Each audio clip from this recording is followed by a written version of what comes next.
I think now is the time when we do open up the floor to our audience members to share their thoughts, questions that they might have.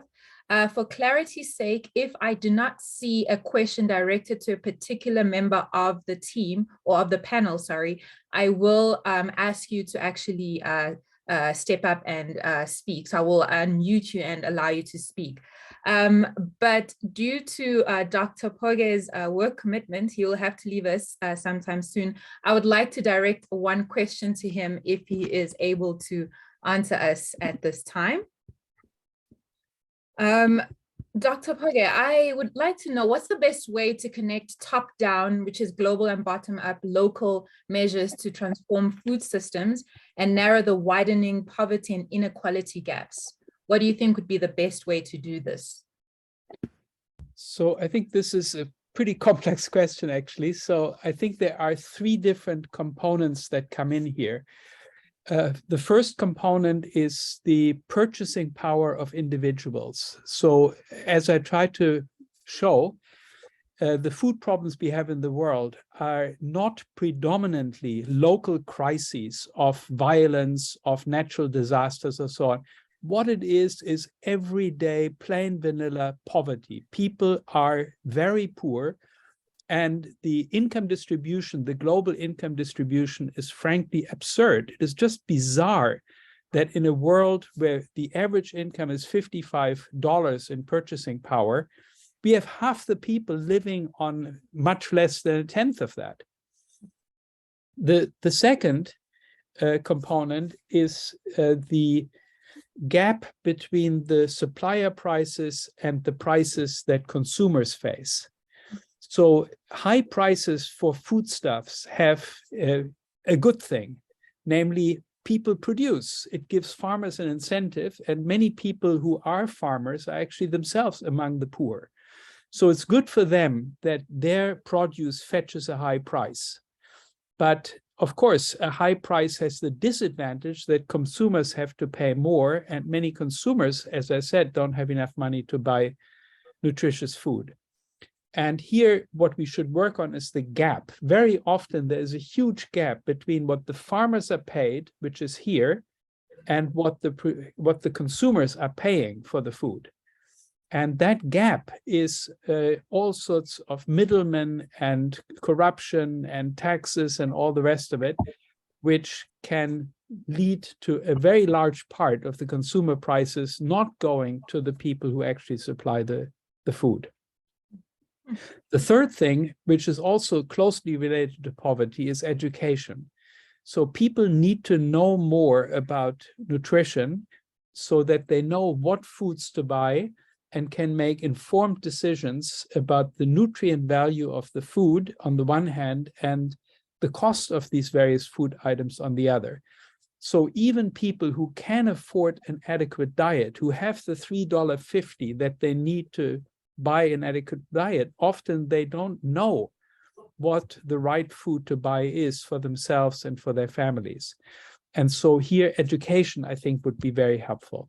So those are the three things I would emphasize. And of course, the first one is the most important. We have to get rid of this incredible poverty that shouldn't exist in a world that is as rich in aggregate as ours is. And in order to get rid of that, we need to think way beyond the food system. We need to think of corruption. We need to think of tax havens. We need to think of rich people storing their money, shoveling it out of the country, multinational corporations avoiding taxes, and so forth. All the different ways in which Africa is drained of the capital that is producing of its own social product. Thank you so much, Dr. Pogge. A very simple yet very educational answer to what you said was a complex question. Thank you for that. I think jumping to also Dr. Murphy, there's a very lengthy question here.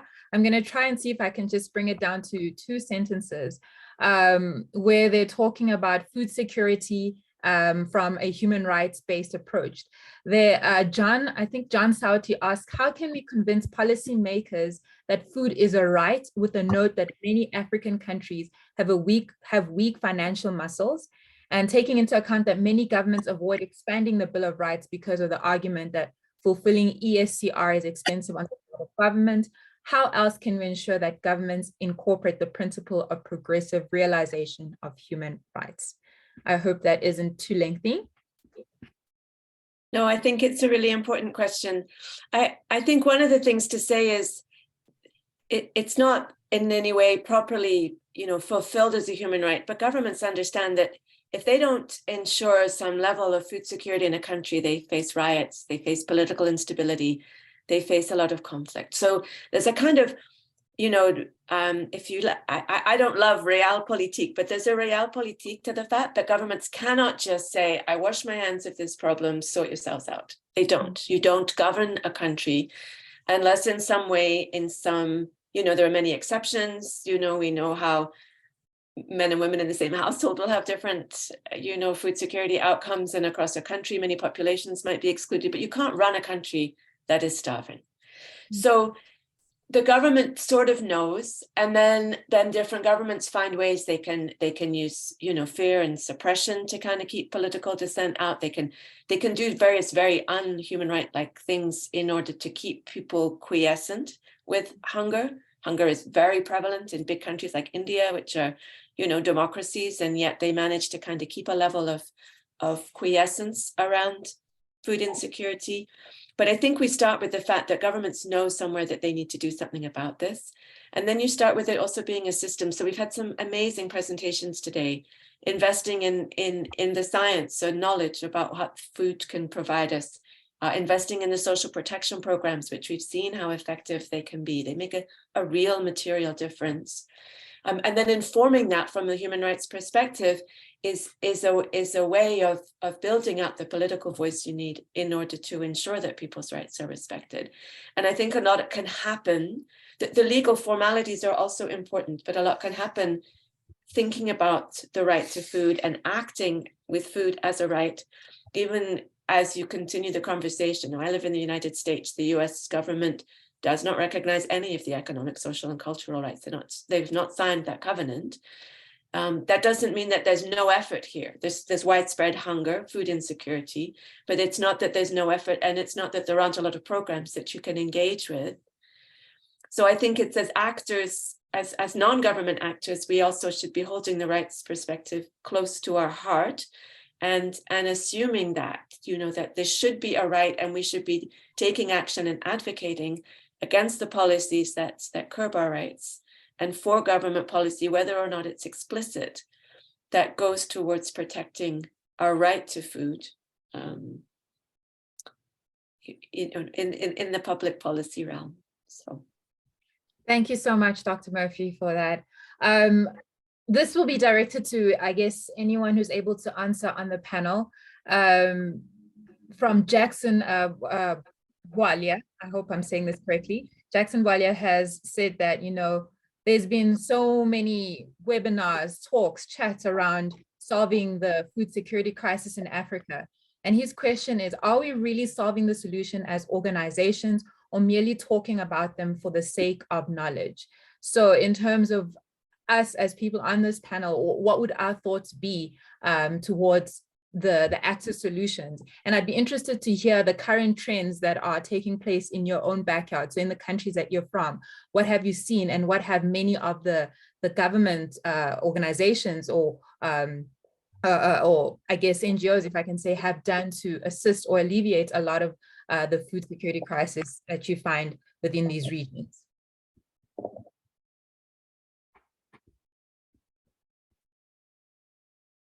So maybe I take a first step.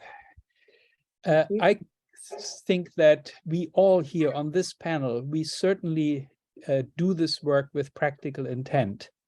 So it's not just collecting knowledge, but using this knowledge to mobilize action, right? I think that most people, speaking from my corner of the world in the developed North, most people have no idea, first of all, how extensive the food problem is in this world. They have no vivid sense of what it is like to go hungry, what it is like not to have food to give to one's child. And they have also no idea about how their own conduct and the conduct of their own government is deeply involved in this very extensive food insecurity. So again, from where I'm sitting, I'm best positioned to try to bring this information to people in my own domain. I mean, academic colleagues, ordinary citizens in the United States and in Europe, and to say, look, this is not a distant problem where maybe you can send a check to some charitable organization and feel good about it and help a little bit those poor Africans who just somehow cannot get their act together. But rather, this is a problem that we are continuously and systematically making worse through the economic institutions that we are imposing, from intellectual property rights to tax havens, to arms exports, to recognition of corrupt and oppressive regimes, and so on. So very much practical intent. Thank you, Dr. Pogge. Do we have a differing answer from the panel? Okay, I think I'd like to jump on a question by Kenneth. Kenneth, if you would allow me to unmute you to ask the question, as it is not directed to anyone specific on the panel. So I'm just going to allow you to talk to ask your question, if you could do that. Good afternoon, Kenneth. Good afternoon. How are you? I'm good, and you? I'm good.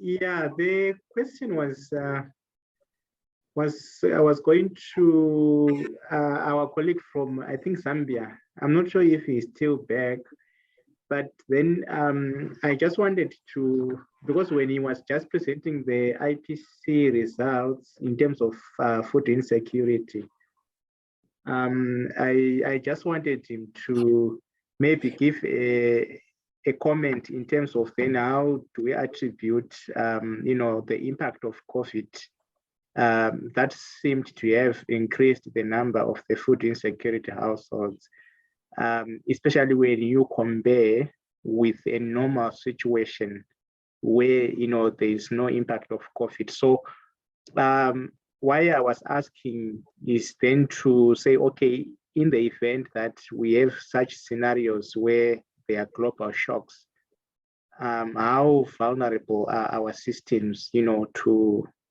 such pandemics or global shocks in such a way that then they can actually cause, a sharp increase in the number of food insecure. So I just wanted him to maybe contribute, comment on that if he's still available. Thanks. Thank you, Kenneth. Alexander, I'm wondering if you are available to comment on the question that Kenneth just asked. I do know that he mentioned he's having a tough time with electricity issues in his area, so he might not be able to answer the question. Dr. Ntabiseng seems to have the answer to this. Please go ahead, Dr. Ntabiseng. No, I don't have an answer, but I'm just saying Dr. Nundu is my colleague in the ARC, so there's an opportunity to create the link for this discussion to proceed beyond this meeting, because then I'll find a way of linking him with the speaker and the organizers of the webinar. So Dr. Nundu, thank you for asking the question, but I think the academic engagement, I think, will still find an opportunity to be satisfied and exhausted. I don't know then how you provide additional information to other participants, but we will see.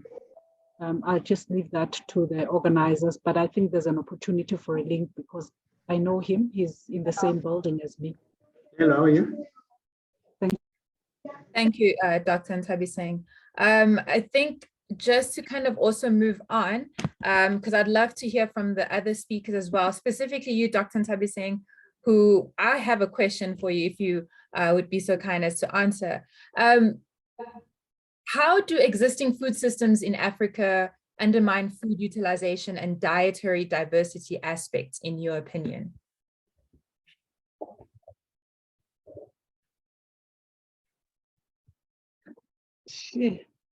how do existing food systems undermine?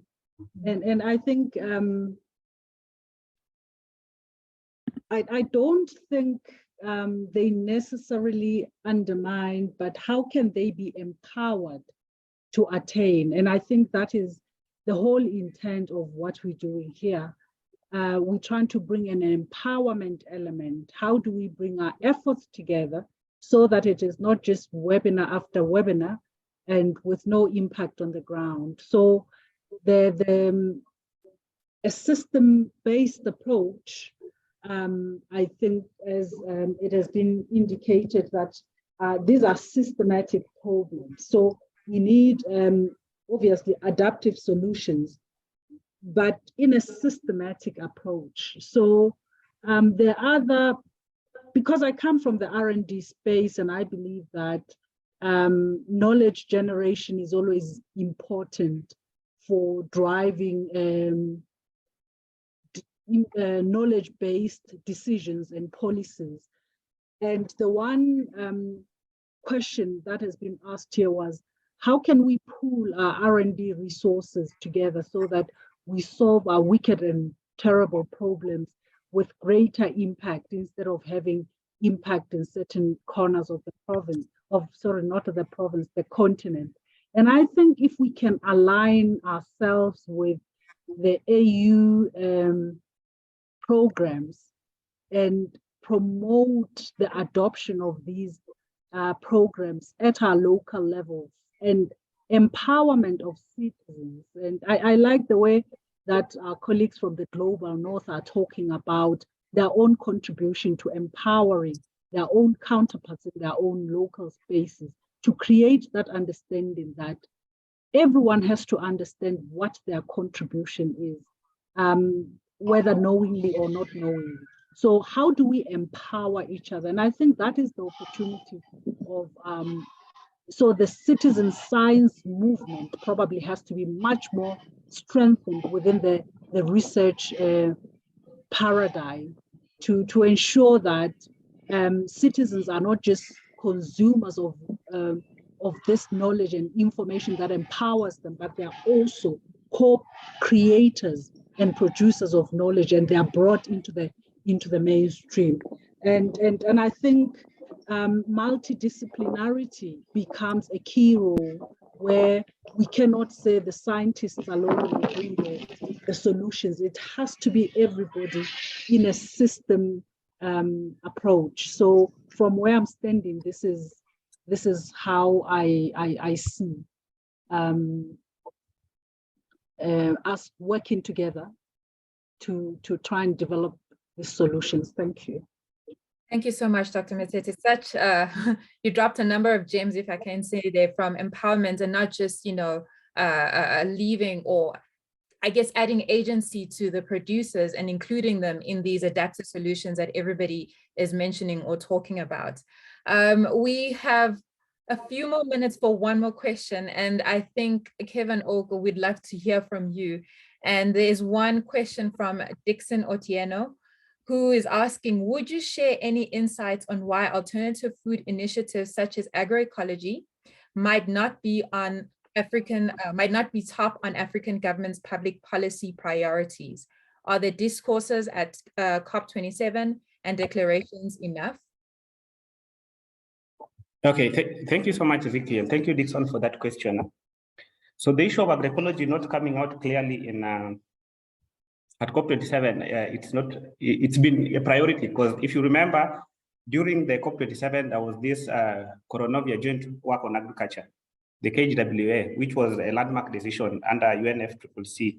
And there was that aspect of including agriculture or agroecology within the context of the discussion. And the Coronovia decision addressed some of the issues to do with, they brought forward some of the issues to do with agroecology, and among them were the issues to do with soil, nutrient use, water, some of the adaptation practices, and even food security dimensions in terms of climate change within the agricultural sector. So I think it's under consideration. Maybe it may not be a priority, but it's something that was brought forth during COP27, and we are still waiting for final outcome, but it's under consideration under KJWA.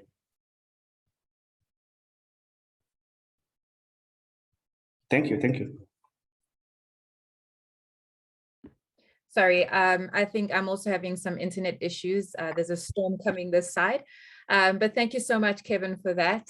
And it is unfortunate that we've come to the end of our webinar, but also just really excited at the conversations that have begun out of this, and hopefully more will be done after this, more than just us sitting meeting, but some form of action can be taken after or from these talks that we've had. Thank you to our panelists for joining us. It's been an absolute pleasure just listening and engaging with you, and mostly to our audience members who are here listening, providing some thoughts, asking questions, engaging with us as well. We do hope that you've had a wonderful afternoon just sitting and listening, and hopefully a lot of what you've taken from here will be something that will continue to be a conversation in your own communities as well. Please note that